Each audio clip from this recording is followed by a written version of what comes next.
नमस्कार दोस्तों, स्वागत है आपका ड्रीम विद मुकेश में। और दोस्तों हम लोग प्रॉफिट लॉस को डिस्कस कर रहे थे, उसी क्रम में आज का हमारा टॉपिक होगा डिस्काउंट। डिस्काउंट प्रॉफिट लॉस से कुछ भी अलग नहीं है, उसी का एक पार्ट है। अब क्वेश्चन तो बहुत है, लेकिन उन क्वेश्चन को डिस्कस करने के लिए हम लोगों को अब डिस्काउंट वाला कंसेप्ट भी समझना पड़ेगा। डिस्काउंट क्या होता है, एमआरपी क्या होता है, इन बातों को थोड़ा सा हमें डिस्कस करना पड़ेगा। और अभी प्रॉफिट लॉस जैसा चल रहा था वैसा ही चलता रहेगा, लेकिन अब हमें कुछ यहाँ पर सवालों को प्रॉफिट लॉस के डिस्काउंट और एमआरपी को डिस्कस करना पड़ेगा। तो बात करते हैं होता क्या है डिस्काउंट, एमआरपी क्या होता है, कैसे इसको देते हैं, इस बात को थोड़ा सा हम लोग तसल्ली से समझते हैं। एमआरपी जिसे हम लोग कहते हैं अंकित मूल्य यानी कि मार्क प्राइस। इसे कभी हम लोग अंकित मूल्य कहते हैं, कभी एमआरपी कह सकते हैं, कभी सूचित मूल्य कह सकते हैं, कभी छपा हुआ मूल्य कह सकते हैं। तो कई नामों से हम इसे जानते हैं। तो ये जो अंकित मूल्य होता क्या है, दरअसल इस बात को समझते हैं। आप जब बाजार जाते हैं और जो वस्तु पर आप प्रिंट दाम देखते हैं, ये जो प्रिंट दाम होता है इसी को हम लोग कहते हैं अंकित कीमत, यानी कि जो मूल्य हम उस पर अंकित कर दें उसी को अंकित मूल्य कहते हैं। अंकित मूल्य तैयार कैसे होता है, सारे खर्चे जोड़ जाड़ के, लाभ सारा सब कुछ जोड़ जाड़ के जो एक फाइनल प्रोडक्ट का दाम तय किया जाता है उसी को हम लोग अंकित मूल्य कहते हैं। उससे बोला जाता है अंकित मूल्य, यानी कि सब कुछ जोड़ जाड़ के, यानी कि इसी वजह से लोग, सरकार भी कहती है कि एमआरपी पर तोलमोल करिए, क्योंकि एमआरपी पर मैक्सिमम प्रॉफिट उसका लिखा रहता है, यानी उसके अंदर लाभ लिखा है। तो अगर आप एमआरपी पर कुछ तोलमोल कर भी लेंगे तो उसका प्रॉफिट थोड़ा सा कम हो सकता है, लेकिन फिर भी उसे प्रॉफिट होगा। तो हम ये कह पा रहे हैं कि देखिए, जैसे आप एक बात बताइए, जैसे आप बाजार गए और बाजार में आपने एक देखा कि एमआरपी मैक्सिमम रिटेल प्राइस किसी टी शर्ट पर 1000 रुपये लिखा था, ठीक है। अब उस वस्तु पर अगर 1000 रुपये का टैग लगा था, तो आप बताइए, जैसे कि वो अगर डिस्काउंट कह रहा है कि हम 20% का डिस्काउंट देते। अब एक चीज़ समझने वाली ये है, अगर एमआरपी 1000 रुपये है तो उसका कुछ कॉस्ट प्राइस यानी कि उसका क्रैमूल भी कुछ रहा होगा। मान लीजिए क्रैमूल उसका 500 था, 500 उसका कॉस्ट प्राइस यानी कि क्रैमूल था। हम इसको हिंदी इंग्लिश दोनों भाषा में लिखने की कोशिश करेंगे। ये अंकित मूल्य है, ये क्रैमूल है। आप बताइए किसी वस्तु का अंकित मूल्य 1000 रुपये है, वो जो वस्तु है वो 500 रुपये की है। अब आप बाजार गए और आपने बोला कि भैया हमको यहाँ पर डिस्काउंट दे दो 20% का, या मान लीजिए वो खुद दुकानदार कहता है कि हम 20% डिस्काउंट दे रहे हैं, तो जो 20% डिस्काउंट मिलेगा वो इस पर मिलेगा, इस पर मिलेगा। तो ये जेन्युइन सी बात है, अगर इस पर डिस्काउंट दे देगा तो तुरंत उसे हानि हो जाएगी, क्योंकि ये तो उतने की पड़ी नहीं है। तो डिस्काउंट जो होगा वो 1000 रुपये दिया जाएगा। अब आप कह देंगे सर हमें 20% डिस्काउंट दे दीजिए, तो हम इसे 20% डिस्काउंट इसका हटा देंगे। जैसे 20% डिस्काउंट हटा देंगे तो ये 800 आ जाएगा। अभी ये भी सीखेंगे कि कैसे हटाते हैं। अब आप कह देंगे 500 की खरीदी थी, 800 की बेच दी। अब इसके बीच का जो गैप है, यही प्रॉफिट आपका 300 का बन रहा है। उम्मीद है बात को समझ पा रहे होंगे। तो यहाँ पर हमने दो बातें समझी कि अंकित मूल्य होता क्या है, यानी ऐसा प्राइस जिसमें सारा लाभ जोड़ जाड़ के, सभी खर्चे, सब कुछ रॉ मटेरियल का दाम जोड़ जाड़ के जो एक फाइनल वैल्यू तय की जाती है एमआरपी, उसे हम लोग कहते हैं एमआरपी या फिर अंकित मूल्य। सेकंड, हमने ये बात समझी कि जब भी डिस्काउंट देंगे तो हम उसे अंकित मूल्य पर डिस्काउंट देंगे, ना कि एमआरपी यानी कॉस्ट प्राइस पर डिस्काउंट नहीं दिया जाता है। हमेशा और हमेशा जो भी डिस्काउंट हम लोग देंगे वो किस पर होगा, वो अंकित मूल्य पर ही डिस्काउंट दिया जाता है। ऐसा कभी नहीं हो सकता कि हम लोग क्रय मूल्य पर या विक्रय मूल्य पर डिस्काउंट दे दें। तो अब यहाँ पर एक चीज़ समझने वाली, बहुत जरूरी बात आने वाली, इस बात को समझिएगा। और डिस्काउंट को हम लोग हिंदी में कहते हैं बट्टा। बहुत पुराना वर्ड है, जब बट्टा यूज किया जाता है, बट्टा एक बहुत पुराना वर्ड है, अंकित मूल्य पर दिया जाता है। अब देखिए कुछ सेटअप है। मोस्ट ऑफ प्रोबेबली केस में एक सवाल पूछा, एक क्या ये कंसेप्ट है पूरे डिस्काउंट में चलेगा, यानी कि अगर हम आपसे ये कह दें कि लाभ हानि किस पर होती है, तो आपका तुरंत आंसर आ जाएगा लाभ हानि क्रय मूल्य पर होता है। आपसे कहा जाए डिस्काउंट किस पर दिया जाता है, तो आप कह देंगे डिस्काउंट हमेशा और हमेशा एमआरपी या फिर अंकित मूल्य पर दिया जाता है। इन दोनों चीज़ों का सेटअप समझते रहिएगा। और अभी थोड़ी सी बात हम लोग यहाँ पर और आगे करते हैं डिस्काउंट के बारे में। अंकित मूल्य क्या होता है ये समझ लिया, डिस्काउंट किस पर दिया जाता है, अंकित मूल्य पर दिया जाता है। डिस्काउंट मतलब छूट कह सकते हैं या फिर बट्टा कह सकते हैं। उससे पहले हम लोग बट्टे को और थोड़ा सा डिटेल में समझते हैं कि बट्टे से कौन कौन से सवाल पूछे जाते हैं, फिर इस पर सवाल को डिस्कशन करेंगे। आप यहाँ पे एक चीज़ समझिए, बट्टा हर व्यक्ति की कोशिश होती है कि जितना ज़्यादा बट्टा ले ले उतना अच्छा। तो बट्टे पे कैसे, देखिए सबसे पहले बट्टे पे समतुल्य बट्टे यानी इक्वलेंट डिस्काउंट का सवाल पूछा जाता है। तो बट्टा क्या होता है समझते हैं। बट्टा आपको 20%, अगर बट्टे को भी अगर हम देखें जनरली तो दो टाइप के सवाल बनते हैं बट्टा पर। एक तो डिजिट फॉर्म वाला जिसमें डिजिट दी रही होती है, डिजिट वाला, और एक होता है जिसमें लैंग्वेज का यूज़ करता है। एक सवाल बनेगा जिसमें डिजिट दी गई होगा, तो एक सवाल बनेगा जिसमें भाषा के फॉर्म में दिया गया होगा। डिजिट कहने का मतलब जैसे कि हम आपसे कहते हैं 10%, 20%, 50%, 33 सही 1/3%, 16 कंप्लीट 2/3%। तो ये वो सवाल होंगे जो डिस्काउंट डिजिट फॉर्म में चलते हैं। अब ऐसे सवाल भी हमें डिस्कस करने जो लैंग्वेज फॉर्म में होते हैं। जैसे आपने देखा होगा जब आप साबुन लेते हैं तो हमेशा साबुन पर डिस्काउंट चलता है 2 पर 1 फ्री, 3 पर 2 फ्री, 1 पर 1 फ्री। ये भी एक डिस्काउंट का ही टाइप है और इस पे ये ज़्यादा अट्रैक्टिव माना जाता है। तो एक ये टाइप होगा जिसमें डिजिट के फॉर्म में देगा, एक होगा जिसमें भाषा यूज़ की गई होगी डिस्काउंट देने के लिए। इन दोनों को समझना है तो दोनों को समझेंगे बारी बारी से। तो पहले बात करते हैं डिजिट फॉर्म की, फिर आते हैं लैंग्वेज फॉर्म वाले बट्टे पर, ठीक है। ज़्यादातर बच्चा इस पर निपुण होता है, ये वाली चीज़ें वो नहीं समझ पाता, तो हम क्या करेंगे इस पर थोड़ा सा और अच्छे से इस बार डिस्कस करेंगे कैसे ये करते हैं डिस्कस। आते हैं थोड़ी और आगे, आप स्क्रीनशॉट लेते रहिएगा और डिस्कस भी करते रहिएगा। तो हमने देखा कि बट्टे दो टाइप के होते हैं, यानी छूट हम दो तरीके से दे सकते हैं। या तो हम आपको एक आंकिक वैल्यू दे दें डिजिट के फॉर्म में 10, 20, 50, या फिर हम आपको क्या करें एक लैंग्वेज के फॉर्म में डिस्काउंट देने लगे। जैसे हम आपसे कहते हैं कि 3 पर 4 फ्री ले जाओ, 1 पर 1 फ्री ले जाओ। अब ये 1 पर 1 फ्री जब बात आती है तो जनरली ये ह्यूमन टेंडेंसी है कि उसे ये लगता है कि लूट मची है। 1 पर 1 फ्री मतलब सामान एकदम फ्री में बेचा जा रहा है, 1 खरीदो 1 फ्री, उसे लगता है कि 100% का डिस्काउंट दिया जा रहा है। कहीं अगर आपसे कहते हैं कि 2 पर 1 फ्री मिला तो उसे लगेगा अरे भाई साहब मजा आ गया, 2 पर 2 लो 1 और फ्री हो जाएगा, या 1 पर 2 फ्री कर दे तो वो तो आदमी पागल हो सकता है। तो ये मार्केटिंग के एक टूल्स होते हैं जिसमें डिस्काउंट इस फॉर्म में लिखे जाते हैं कि दरअसल वो डिस्काउंट का परसेंट कम ही होता है लेकिन देखने पर बहुत अट्रैक्ट नजर आता है। जैसे अगर 1 पर 1 की बात करें तो ये 50% डिस्काउंट माना जाता है। अगर एक दुकानदार 50% ऑफ लगा के बोर्ड लगा के बेच रहा और एक दुकानदार सेम जगह आपको एक बोर्ड पर लिख के रखा है कि बाई 1 गेट 1, यानी 1 पर 1 फ्री का बोर्ड लगा के चला रहा, और इसे आप कह सकते बाई 1 गेट 1।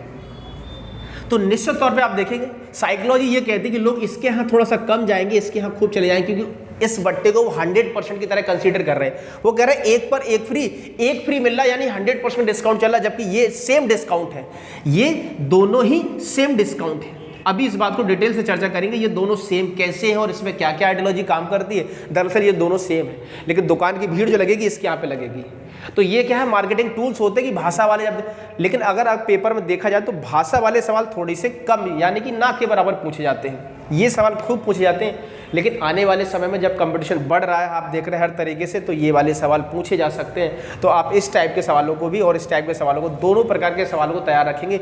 बिल्कुल छोटी सी कंसेप्ट इसमें होगा और डिस्कस सभी करते हैं और आगे आते हैं। दरअसल ये दोनों बातें एक होती हैं, बाई 1 गेट 1 कह लो और चाहे 50% कह लो, ये दोनों बातें अलग अलग नहीं होती। लेकिन ये भाषा वाला जो बट्टा होता है या डिस्काउंट होता है ये ज़्यादा अट्रैक्टिव माना जाता है कंपैरिजन डिजिट वाले फॉर्म से। इस वजह से हम लोग ज़्यादातर आपने देखा होगा बाजारों में बाई 1 गेट 1, 1 के 2 फ्री, 4 पर 6 फ्री, 1 पर 5 फ्री, इस टाइप के ऑफर देते हैं। और चीज़ों के दाम इतने ज़्यादा, जैसे अगर 1 पर 5 फ्री देना तो एक वस्तु का दाम ही इतना ज़्यादा बढ़ा देंगे कि 5 फ्री देने पर भी वैल्यू डाइल्यूट नहीं हो जाएगी। कोई प्रभाव नहीं पड़ेगा, 5 की वैल्यू ही हम तुमसे 1 में वसूल कर लेंगे और आपको लगेगा कि आपको 5 फ्री मिल चुके हैं, इतना गुना फायदा ज़्यादा मिल हुआ है। ऐसा नहीं है। अब यहाँ आते हैं, पहला सवाल आता है इक्विवेलेंट डिस्काउंट यानी कि समतुल्य बट्टा क्या होता है, इस बात को यहाँ समझते हैं। जब भी समतुल्य बट्टे की बात करेगा तो फ्रैक्शन में फिर से हमें समझना है। अगर आपसे कहते हैं 20% बट्टा देना है तो 20% बट्टा देने के लिए आपको सबसे पहले 1/5 इसकी फ्रैक्शन वैल्यू लिख लेना है। और 1/5 लिखने के बाद हम ये कह देंगे अगर वस्तु 5 रुपये की है तो 1 रुपये डिस्काउंट दे दो, तो हम कह देंगे 5 रुपये पर अगर 1 रुपये डिस्काउंट दे देंगे तो 4 रुपये बेच जाएगी। 5 का अंकित मूल्य 4 में बेचा जा रहा है, 5 की चीज़ 4 में बेच रहा है। हम आपसे कहते हैं सेकंड हमने बट्टा दे दिया आपसे 50% का, तो 50% की आप तुरंत ही फ्रैक्शन लिख लेंगे 1/2। तो हम कह देंगे कि 2 पर 1 वस्तु फ्री देनी, तो हम कह देंगे 2 पर 1 डिस्काउंट दे दें तो 1 आ जाएगा। इस तरीके से हम डिस्काउंटों को लिखेंगे। तो आपको पता चल चुका कि अगर डिस्काउंट को अगर लिखना है तो किस तरीके से उनको लिख सकते हैं, दोनों तरीके आपको पता है, फ्रैक्शन तोड़ के, और ऊपर वाली चीज़ को हम माइनस कर देंगे। डिस्काउंट का मतलब हमेशा कभी जुड़ेगा नहीं, हमेशा घटेगा, क्योंकि चीज़ों के दाम कम हो रहे हैं। अब थोड़ा सा और आगे आते हैं इसी क्रम में।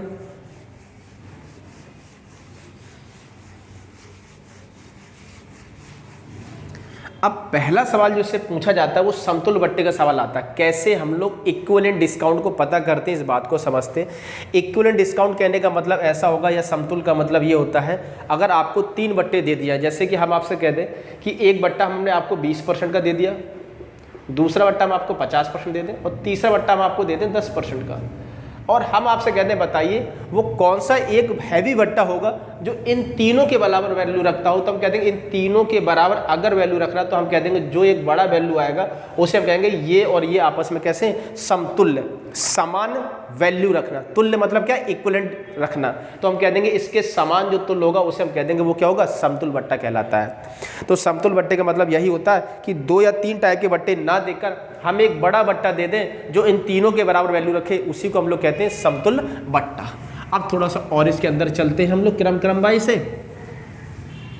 तो पहला सवाल जैसे आपकी स्क्रीन पर आ रहा होगा, आपकी स्क्रीन पर देखिए आ रहा होगा, और आपसे बोला जा रहा है कि बताइए 20%, 50% और 10% के समतुल्य बट्टा क्या होगा। पहला सवाल आपके सामने आ रहा होगा, ये आपको बताना है। कई लोगों को ये सवाल बहुत अच्छे से आते होंगे। तो अभी जनरली आपको, जैसे आपने देखा होगा, इसके लिए एक विशेष फार्मूला भी बनाया जाता है, लेकिन उस फार्मूले की दिक्कत ये है कि जब लैंग्वेज वाला बट्टा उसमें इंक्लूड करेंगे या हम डिजिट कठिन डालेंगे तो वो फार्मूले आपको कैलकुलेशन करने में टाइम बहुत ज़्यादा लग सकता है। जबकि अगर एक बार आपकी इसमें हाथ अच्छे से सेट हो गया तो आप सवालों के आंसर बहुत जल्दी दे पाएंगे। अब बात करते हैं यहाँ पर, जब भी डिस्काउंट बताना हो या डिस्काउंट देना हो या समतुल्य बट्टा पता करना हो, पहला हमारा काम ये होता है कि हम इसमें क्या करें, इसकी फ्रैक्शन वैल्यू पता कर लें। 20% को 20/100 यानी कि हम 1/5 कह सकते हैं, 50% को हम 1/2 कहते हैं, और 10% को 1/10 कहते हैं। अब डिस्काउंट लिखेंगे तो 5 पर 1 का डिस्काउंट दे दो तो 1 आ जाएगा, 2 पर 1 का डिस्काउंट दे दो तो फिर से ये 2 आ जाएगा, और 10 पर 1 का डिस्काउंट दे दो तो ये 9 आ जाएगा। अब आप देखेंगे क्रॉस में अगर कोई वैल्यू कट रही है तो काटिए, नहीं कट रहा तो आप बड़ा डायरेक्ट लिख दीजिए। तो 5 दूनी 10 धम 100, ये 100 रुपये आ जाएगा। 5 में कम, सॉरी ये 4 आ जाएगा। अब हम देखेंगे ये शायद वैल्यू कट भी जाएगी थोड़ी सी, 10 में 9 और ठीक है। अब यहाँ देखिए कि अगर हम काटना चाहें तो यहाँ पर काटेंगे नहीं, क्योंकि ये 100 बन जा रहा है। 100 बनने से अच्छा होगा कि डायरेक्ट कंपैरिजन हो जाएगा हमारा। तो हम देखेंगे 10 दूनी 20 पंचे 100, ये 100 आ जा रहा, और ये आ जाएगा 9 चौके 36। अब हम ये कहेंगे कि भैया ऐसा है कि 100 रुपये की कोई वस्तु 36 में बेची जा रही है, 100 रुपये की वस्तु 36 से बेची जा रही है, तो डिस्काउंट कितने का दिया गया। तो आप कह देंगे सर डिस्काउंट जो इस बार दिया गया वो दिया गया, आप इन दोनों के बीच का डिफरेंस कर देंगे तो ये आ जाएगा 64 का। अब 64 आप बताइए, जैसे जनरली देखें तो लाभ हानि को हम लोग क्रय मूल्य पर तुलना कराते थे। अगर बात डिस्काउंट की करें तो डिस्काउंट की तुलना जो होगी वो हमेशा अंकित मूल्य पर होगी। तो डिस्काउंट कितने का है, अंकित मूल्य कितना है 100 रुपये, तो हम देखेंगे 64, 100 का कितने प्रतिशत है। आप जैसे इसे काटेंगे तो आपका आंसर आ जाएगा 64%। और हमने इसे काट के छोटे इस वजह से नहीं किया था क्योंकि अगर ये 100 बन चुका तो 100 पर कैलकुलेशन डायरेक्ट वही हो जाएगी, आपको काटना नहीं पड़ेगा। तो आप डायरेक्ट ही आंसर इन दोनों बीच का डिफरेंस कह सकते हैं, लेकिन यहाँ पर 100 होना जरूरी है। ठीक है, और थोड़ा सा आगे आते हैं इसी क्रम में, इसे कहते हैं समतुल्य बट्टा। तो अब हम ये कह सकते हैं अगर एक व्यक्ति 20, 50 और 10 को ना देकर एक बट्टा देना चाहता है तो 64% का बट्टा दे सकता है। अब जो लोग तैयारी नहीं करते या जो नहीं जानते वो ये सोचते हैं कि सर ये एक काम ये करते हैं 50, 10, 50, 20, 70 और एक 80 देना था तो 80 एक साथ दे दें या अलग अलग दे दें। तो आपको बता दें कि बट्टे ना तो कभी डायरेक्ट जोड़े जाएंगे ना घटेंगे, ये अलग अलग समतुल्य का बट्टा का सवाल आएगा तो अलग अलग करेंगे, जबकि आप कह देंगे इनकी वैल्यू रखने वाला जो बट्टा अकेला है वो 64% का है। ठीक है, आते हैं और आगे।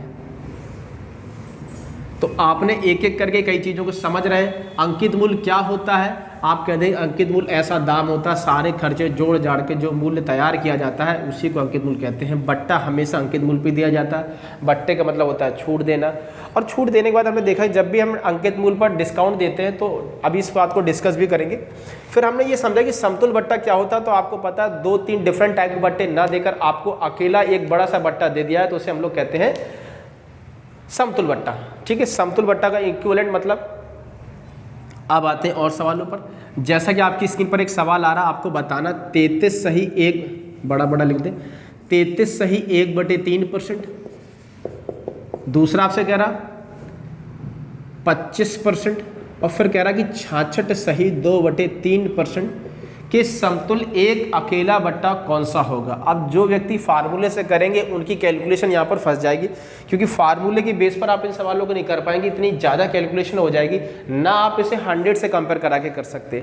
इस टाइप के सवाल को लगाने के लिए आपको फ्रैक्शन मेथड का ही यूज़ करना पड़ेगा, तभी सवाल टाइम से लग पाएगा।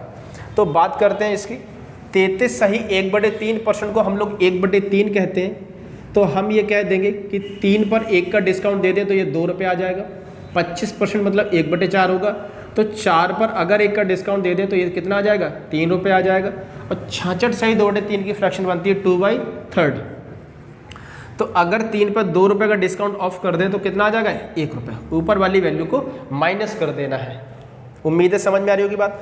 अब आप देखेंगे कुछ वैल्यू अगर कट जा रही तो काट देंगे, 3 से ये 3 कट जाएगा, और कुछ नहीं कट रहा तो 4 और 3 का गुणा करेंगे तो ये 12 रुपये, यानी प्राइस 12 रुपये है, और ये कितना आ जाएगा, 2 रुपये। 12 रुपये की चीज़ अगर 2 रुपये में बेची जा रही तो आप कह सकते हैं डिस्काउंट कितना बनने वाला है। तो डिस्काउंट जो बनेगा वो आपका आ जाएगा कितने भाई साहब, 10 की चीज़ 2 में आ रही है, तो आप कहते हैं डिस्काउंट जो हमने दिया बहुत बड़ा डिस्काउंट दे दिया, 10 रुपये ऑफ कर दिए। अब कंपेरिजन हमेशा किससे होती है, क्रय मूल्य से, वो सॉरी अंकित मूल्य से। तो ये 12 का कितने प्रतिशत है, 12 का कितने प्रतिशत है। आप इसे काट के छोटा कर सकते हैं, 4 से काटो 3 बार, 4 से काटो ये 25 बार, और 250/3 आ जाएगा, और 250/3 में आप 3 से भाग लगा दिए, यही सवाल का आंसर आ जाएगा 24, और 83 सही 1/3%। उम्मीद है आपको बात समझ में आ रही होगी डिस्काउंट की।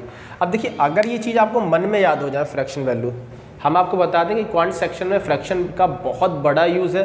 अगर आपको क्वांट सेक्शन में फ्रैक्शन लिख के करना पड़ रहा तो निश्चित तौर पे समय आपका खाएंगे, लेकिन जब आप पेपर में जाएंगे तो आपको इनको लिखना नहीं, आप सीधे समझ जाएंगे। 33 सही 1/3% का मतलब 1/3, तो 3 में कम करेंगे 2 आ जाएगा, फिर 1/4 आएगा, 4 में 1 कम करेंगे तो ये 3 आ जाएगा। तो ये मन में करेंगे, हमें इनको लिखने की जरूरत नहीं पड़ेगी, क्योंकि जितना ज़्यादा लिखेंगे समय उतना ज़्यादा लगेगा, तो समय हमें अपना कम करना है।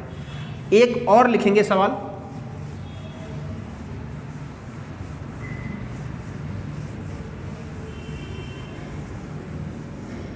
अब जैसे कि आपकी स्क्रीन पर फिर से एक सवाल आ रहा हो, सवाल को लगाने की कोशिश करिए। जैसे बोला जा रहा है कि 12.5%, 33 सही 1/3%, 14 सही 2/7% के समतुल एक बट्टा बताइए। अब इन 3 बट्टों के समतुल हमें एक बट्टा बताना, और हम कोशिश करेंगे कि आप फ्रैक्शन को लिखें ना, क्योंकि लिखने में समय बहुत जाता है। तो आप बताइए 1/8, 8 में अगर 1 रुपये का डिस्काउंट दे दें तो हम ये कह सकते हैं 8 से ये चीज़ 7 रुपये की बन जाएगी। इसका मतलब 1/3 निकलेगा, तो 3 पर 1 का बट्टा दे दिया जाए तो ये 3 से कितना आ जाएगा, 2 रुपये आ जाएगा। इसका मतलब 1/7 निकलेगा, तो 7 पर 1 रुपये डिस्काउंट दे दें तो कितना आ जाएगा, 6 रुपये।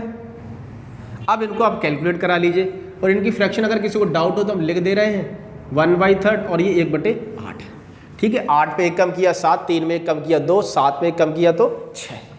और धीरे धीरे जब आप सवालों के इस तरीके से लगाएंगे तो फ्रैक्शन अपने आप आपको रट जानी चाहिए। 7 से ये 7 कट जाएगा, 3 से ये 2 बार कट जाएगा, फाइनली देखें तो 8 से ये कितना आ गया, 4।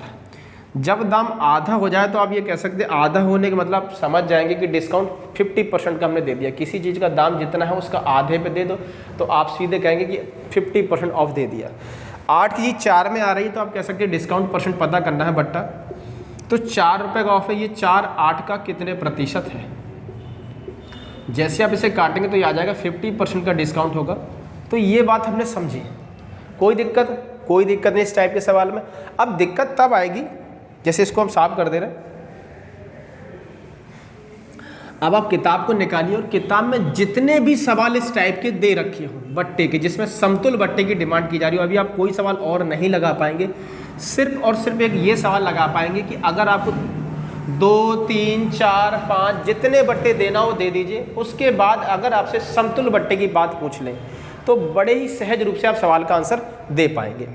अब दिक्कत ये आएगी कि अब इसमें हम लैंग्वेज वाला और डिजिट वाले दोनों फॉर्मेशन के साथ सवाल कुछ इस टाइप के देंगे। जैसे हम आपसे कह दें कि 20% का बट्टा, 2 पर 1 फ्री, अगर इन बातों को भी ऐड कर दे, यानी इस टाइप की एक लैंग्वेज वाला दे दें और एक डिजिट वाला दे दें और आपसे कहते हैं समतुल्य बट्टा बताइए, तो आप कह देंगे सर ये बात तो हम समझ लेते थे कि 20% मतलब 1/5। बात अगर आप इसकी फ्रैक्शन बनाना सिखा दें तो बहुत सरल हो जाएगा।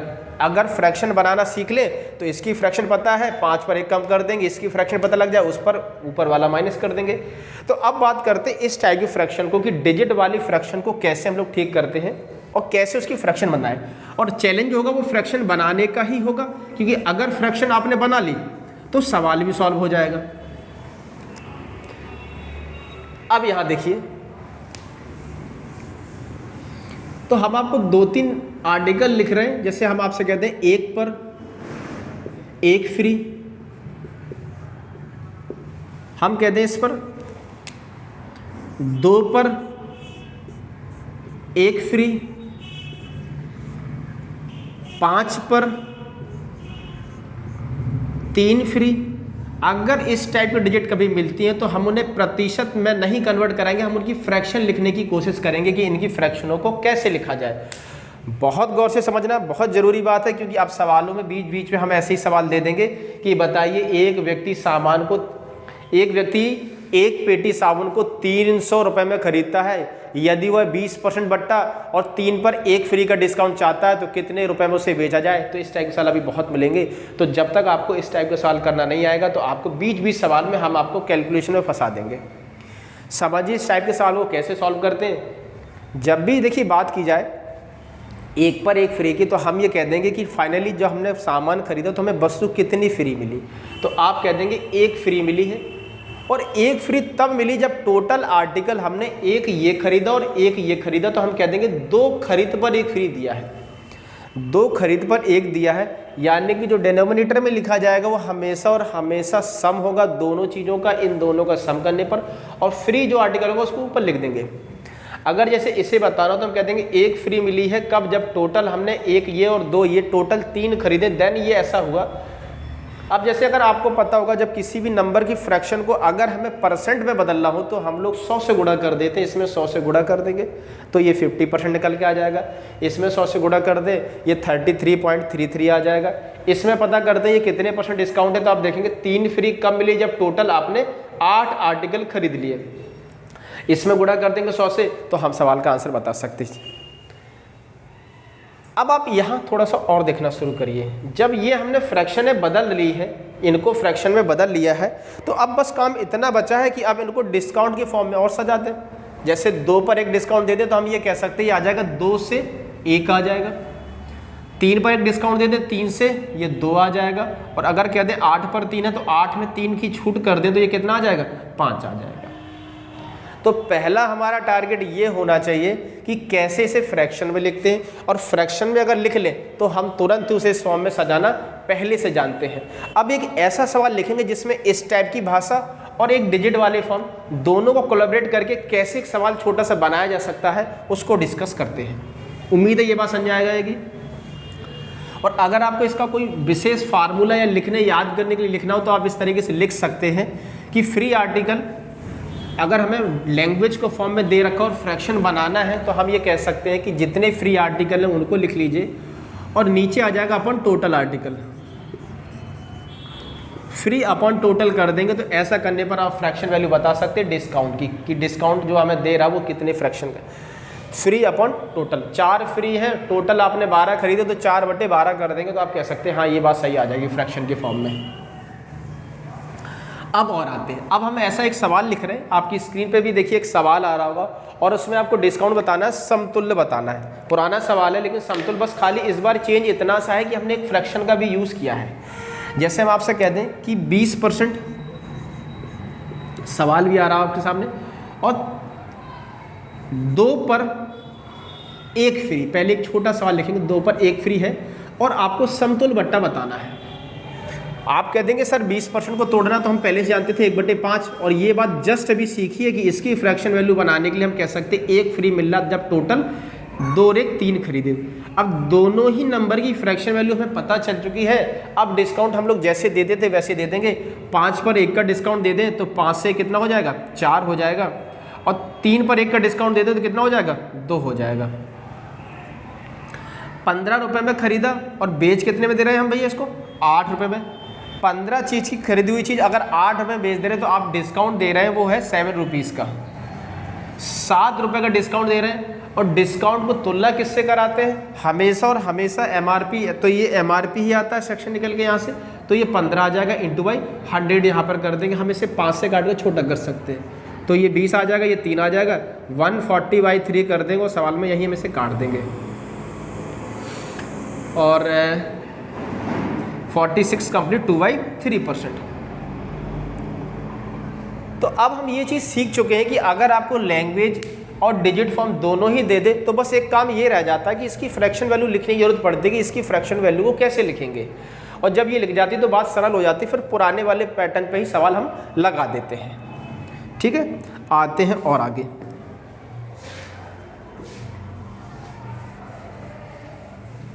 तो अब आप एक सवाल जो आता है फ्रैक्शन वैल्यू पर समतुल्य बट्टा बनाने का, आप समतुल्य बट्टे का कैसा भी सवाल दे दें, आप इतने सीख चुके हैं कि अब उस पर आप समतुल्य बट्टे का answer confirmly answer right they सकते हैं, चाहे जैसी डिजिट दे दे, चाहे डिजिट फॉर्म में दे दे, चाहे लैंग्वेज फॉर्म का सवाल दे दे, आप उसे बहुत सहज रूप से कर सकते हैं। अब आप एक काम करिए, आपके घर के लिए एक सवाल हम दे रहे हैं, उसको आप कमेंट बॉक्स में बताइएगा इसका आंसर कितना आ रहा, चाहे जैसा भी आए, लेकिन आप आंसर दीजिएगा। तो एक सवाल हम लिख दे रहे हैं बोर्ड पर, आप देखेंगे 33 सही 1/3%, थोड़ा सा बड़ा देंगे जानबूझ के, 12.5%, 16 सही 2/3%, और 4 पर 1 फ्री, 4 पर 1 फ्री। और इनका आपको समतुल्य बट्टा बताना कि समतुल्य बट्टा बताएं कि इनका समतुल्य बट्टा कितना बन जाएगा। 4 पर 1 फ्री, एक डिस्काउंट ये दे रखा, एक ये दे रखा, एक ये दे रखा और एक ये दे रखा। 3 आपको डिफरेंट काइंड्स ऑफ डिस्काउंट दे रखे हैं और आपको इन 4 डिफरेंट काइंड्स ऑफ डिस्काउंट में आपको ये बताना कि इनका समतुल्य बट्टा कितना हो जाएगा। ठीक है, तो ये आपका होमवर्क है। और अभी होमवर्क ये नहीं कहेंगे, मतलब ये तो एक सवाल बीच में बस आपको दिया है और आप इंटरेस्ट होकर इसका आंसर जरूर दीजिएगा। कई लोग बस देख लेते, बोले कोई दिक्कत नहीं, कौन हमसे पूछा जा रहा, तो कोशिश करिए ईमानदारी से। अब थोड़ा सा और आगे आते हैं। जब ये बात आ गई तो फिर इसी की श्रेणी में अगला सवाल ये बनता है, जैसे आपको 2-3 हम लोग डिफरेंट टाइप के डिस्काउंट दे दें और आपसे ये कहें बताइए कौन सा बट्टा ग्राहक के लिए अच्छा होगा, कौन सा बट्टा विक्रेता के लिए अच्छा होगा, यानी कौन सा कस्टमर के लिए अच्छा होगा और कौन सा सेलर के लिए अच्छा होगा, ये बात पूछी जाती है। आप बताइए, अगर आप कभी मार्केट किताब लेने जाएं तो आपकी कोशिश ये रहती है, 2 लोगों में सौदा होता है, जैसे एक कस्टमर होगा, एक सेलर होगा। हम आपसे कहते हैं ये मान लीजिए दुकानदार है, यानी ये सेलर है, और ये ग्राहक है यानी कस्टमर है, कस्टमर है। इन दोनों के बीच में जो सौदा होता है तो हमेशा दुकानदार की कोशिश ये होती है कि डिस्काउंट कम से कम दिया जाए, लेकिन तो दुकानदार डिस्काउंट कम देने की कोशिश करता है। वहीं अगर ग्राहक की बात करें तो ग्राहक तभी फायदे में रहता है, क्योंकि दुकानदार अगर कम डिस्काउंट देगा देन उसकी सेविंग ज़्यादा होगी, जब उसकी सेविंग ज़्यादा होगी तो उसका व्यापार भी बढ़ेगा। और इसके अपोजिट ग्राहक तब फायदा में रहता है जब वो ग्राहक डिस्काउंट ज़्यादा लेके जाए, जब ज़्यादा लेके जाएगा तो उसके पास ज़्यादा पैसा बचेगा, तब वो फायदे में रहेगा। तो इन दोनों के बीच में एक रिलेशन है कि हम समझ जाएंगे, दुकानदार की बात करेगा तो दुकानदार कम बट्टा देना चाहता है और ग्राहक जो है वो ज़्यादा बट्टा लेना चाहता है। ग्राहक ज़्यादा बट्टा लेना चाहता है, दुकानदार कम बट्टा देना चाहता है। तो अगर आपको 2-3 टाइप के डिस्काउंट दे दें और उनमें से पूछा जाए कि कौन सा बट्टा क्रेता के लिए अच्छा है या कौन सा बट्टा विक्रेता के लिए अच्छा है, तो आप बड़े सहज रूप से इसका आंसर दे सकते कि कैसे आंसर दें। तो यहाँ पर हम डिस्कस करते हैं इसको। ऐसे सवाल पेपरों में खूब पूछे जाते हैं, चाहे एमपी पुलिस का पेपर हो, चाहे एसएससी का पेपर हो, चाहे किसी परीक्षा का पेपर हो, यूपीपी जैसे पेपर में खूब पूछे जाते हैं। एसएससी तक अभी तक अगर मेंस परीक्षा तो एक आध क्वेश्चन इस टाइप का जरूर दे देता है कि डिस्काउंट में। अब ऐसा नहीं कि मेंस परीक्षा तो सारे सवाल कठिन है, कठिन सवालों का दौर जो होता है मतलब या टाइप होता है बहुत ज़्यादा, 20 क्वेश्चन बहुत टफ होते हैं, बाकी क्वेश्चन ईजी टू मॉडरेट रखे जाते हैं, कुछ सरल भी होते हैं। और कुछ अपवाद पेपर ही बनाए गए जिनमें बहुत टफ सारे क्वेश्चन ही टफ बनाते हैं। तो ऐसा लेकिन दरअसल होता नहीं कि सारे क्वेश्चन टफ कर दें, क्योंकि अगर सारे टफ कर दोगे तो फिर कैसे लड़का नंबर लाएगा। कुछ सरल होते हैं, कुछ मॉडरेट होते हैं, कुछ टफ होते हैं, ठीक है। तो सभी टाइप के सवाल आते हैं। तो पहले अभी हम लोग इसको सीख लें, फिर आगे डिस्कशन करेंगे। जैसे कि आपके सामने क्वेश्चन आ रहा होगा, उसमें आप बताइएगा। जैसे हम इसमें देख के बताते हैं एक सवाल।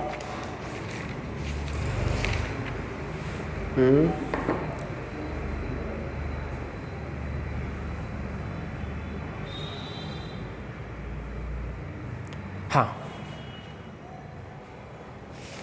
सवाल नहीं मिल रहा है।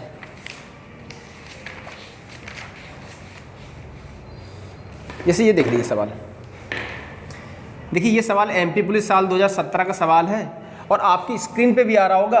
और हम लिख दे रहे हैं 10%, 20%, 30%। एक ऑप्शन ये दे रखा, सेकंड ऑप्शन दे रखा उसने 30%, 25%, 5%, और तीसरा ऑप्शन दे रखा है 50% की अकेली छूट।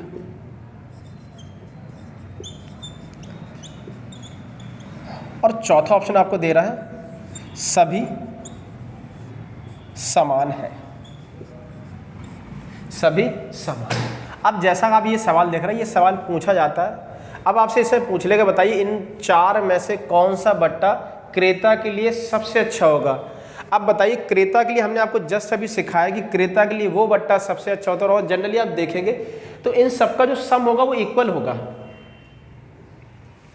30, 20, 50, 10, 60, 30, 30, 60, 50% अकेली, और ये सभी समान। तो सभी समान वाला ऑप्शन तो कभी मत टिक करना। अगर आपसे क्रेता के लिए पूछा जा रहा तो आपको याद रखना क्रेता के लिए वो बट्टा सबसे अच्छा माना जाता है जिस पर सबसे बड़ा डिस्काउंट है। तो आप बताइए सबसे बड़ा डिस्काउंट तो हमें इस पे नजर आ रहा है, तो हम कह देंगे अगर आपसे पूछे कौन सा बट्टा क्रेता के लिए अच्छा, तो ये क्रेता के लिए सबसे अच्छा होगा, ये वाला बट्टा क्रेता के लिए अच्छा होगा।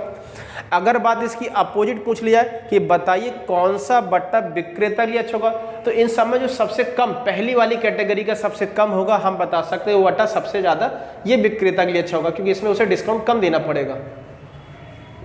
क्रेता के लिए पूछे तो सबसे बड़ा डिस्काउंट सेलेक्ट कर देना पहले लाइन पे ही, जब पहले समान होंगे तब कुछ आगे हम लोग बढ़ेंगे। तो ये वाला बट्टा क्रेता के लिए अच्छा होगा, ये विक्रेता के लिए अच्छा होगा, ये किसी के लिए अच्छा नहीं होगा, ना क्रेता के लिए अच्छा ना विक्रेता के लिए अच्छा। अब थोड़ा सा एक चीज़ बात और डिस्कस करते हैं। आपके मन में ये डाउट आना चाहिए कि सर ऐसा भी हो सकता है, इधर जैसे हम साफ कर दें तो ये चीज़ आपने समझी कि अगर आपको नंबर ऑफ 3-4 डिस्काउंट दे दें और आपसे कह दें कौन सा बट्टा क्रेता के लिए अच्छा है या कौन सा विक्रेता के लिए अच्छा है, तो आपको याद रखना है कि पहले बट्टे में हम लोग अभी डिटरमाइन करेंगे। जब तक पहले बट्टे में डिटरमाइन करेंगे जब तक ये पहली डिजिट अलग अलग है, अगर ये समान हो जाएंगे तो फिर हम दूसरे वाले में डिटेक्ट करेंगे, दो समान हो जाएंगे तो तीसरे वाले में फिर पता करेंगे कि कौन सा डिफरेंट है। तो पहले वाले में देखने पर जो सबसे हैवी डिस्काउंट होगा वो 50% का है, तो ये क्रेता के लिए अच्छा हो जाएगा, सबसे कम डिस्काउंट विक्रेता के लिए अच्छा हो जाएगा। अब सवाल को थोड़ा सा कॉम्प्लिकेट बनाने के लिए हम एक काम ये कर सकते हैं, जैसे कि इसे भी 30 कह दें, इसे भी 30 कह दें, इसे 20 कह दें, इसे भी 20 कह दें और इसे 10 कह दें। अब आप कहेंगे सर बताइए इसमें कौन सा बट्टा जो है क्रेता के लिए अच्छा है, तो इस बार फिर से लिखेंगे क्रेता विक्रेता वाला केस। अब आप देखेंगे पहले बट्टे में आप डिटरमाइन नहीं कर पाएंगे क्योंकि तीनों समान है, फिर आप पहले को हटा दीजिए, फिर दूसरे में पता करिए, क्या दूसरे में भी आप बता पाएंगे? नहीं बता पाएंगे। तो आप कह देंगे पहले में बता नहीं पा रहे, पहले हटा दो, दूसरे में भी सब तीनों बराबर है, इनको भी हटा दो। अब आ गई बात यहाँ पर तीसरे बट्टे, तो अब हम कह देंगे ये सवाल पूरा वहाँ से हटा दीजिए, सवाल बस इतना सा हो चुका है कि 3 बट्टे दे रखे हैं, इनमें कौन सा क्रेता के लिए अच्छा होगा, तो क्रेता के लिए हम कह देंगे जो सबसे बड़ा है वो क्रेता के लिए अच्छा है। कौन सा बट्टा विक्रेता के लिए अच्छा है, तो ये विक्रेता के लिए अच्छा है, क्योंकि विक्रेता जितना कम डिस्काउंट देगा उतना अच्छा है, और ये कभी आंसर हो नहीं सकता है। उम्मीद है ये आपको बातें समझ में आ रही होंगी कि कौन सा क्रेता के लिए अच्छा है, कौन सा विक्रेता के लिए अच्छा है। अगर एक से ज़्यादा बट्टा समान हो जाए तो उनमें कंपेयर नहीं कराएंगे, बाकी जो डिफरेंट होंगे उनमें कंपेयर कराएंगे। अब कई बच्चों के दिमाग में ये बात भी आ रही है कि सर अगर ये बात भी समान कर दें तो तुम भाई साहब इस बात को सोचो कि जब ये भी समान ये भी समान ये तीनों समान है तो 3 ऑप्शन फिर क्यों बनाएगा, फिर तो ये ऑप्शन एक ही हो जाएगा ना। तो तीनों में अलग अलग तो आपको रखना ही पड़ेगा। तो आप समझ जाएंगे अगर पहले बराबर है तो दूसरे में जो बड़ा है उसको टिक करेंगे, दूसरा और पहला दोनों बराबर है तो तीसरे में देखेंगे, और तीसरा बराबर हो नहीं सकता, क्योंकि अगर तीसरा बराबर हो गया तो फिर तीनों ऑप्शन में डिफरेंस क्या रह जाएगा? तीनों ऑप्शन तो एक जैसे नज़र आएंगे। तो हम इस बात को याद रखेंगे कि पहला, दूसरा, तीसरा में जो सबसे बड़ा होगा वो क्रेता के लिए अच्छा होगा, जो सबसे छोटा होगा वो विक्रेता के लिए अच्छा होगा। अब आज की क्लास को हम लोग यहीं विराम दे देंगे। कल अभी जस्ट हम लोगों ने बस ये समझा कि डिस्काउंट कैसे पता करते हैं और क्रेता विक्रेता पता किया। अभी डिस्काउंट के बड़े बड़े कंसेप्ट पढ़े हैं, आज थोड़ा सा काम है तो इस वजह से मैं थोड़ा जल्दी जाना पड़ेगा कल, लेकिन इस क्लास को यहीं से कंटिन्यू करेंगे। आज के लिए इतना ही रखेंगे, शेष कल देखेंगे। धन्यवाद।